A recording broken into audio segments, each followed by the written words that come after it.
Вълшебникът вика, ова не е Канзас. И аз му рекал, не шефе, ова е Мортина. Бабо, овој Миле ми вика дека ти не си учествувала во револуцијата. Остави го тој Миле. Дедо му така му збори, затоа што неговиот дедо беше Што беше, бабо, што беше? непријателите. Бабо, ајде раскажи ми за револуцијата, бабо. Право имаше диктатура. И после почна да паѓаат бомбите. И ние со денови, со недели, со месеци ги слушавме бомбите. И после Ермира почна да прави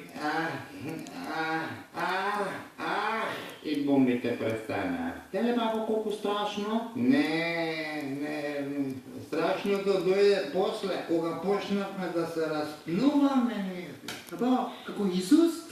Ма како? Тоа раснувањето на Исус ништо не беше успоредба со начето. Ние се раснувавме по раскрсници. Леле, бабо! Да, леле. Ама после не нападна едни огромни, едни страшни, едни джиновски.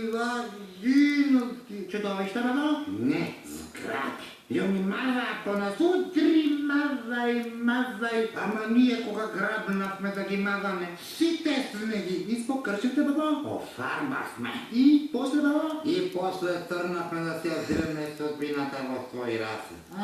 Ама, дедо ти уплати на халкитики.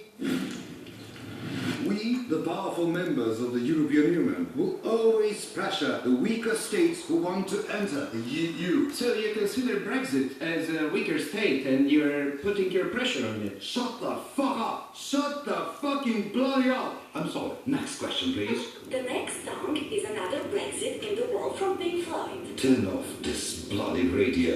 Pink Floyd, sir. The what? Turn the fucking radio off, you idiot! It's not Pink Floyd, it's bloody enemy propaganda!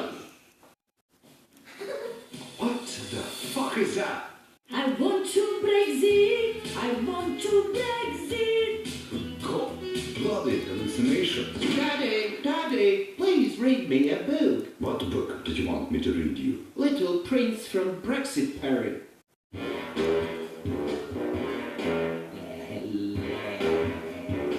Що е овој метеорчист? Видиш, што е горе?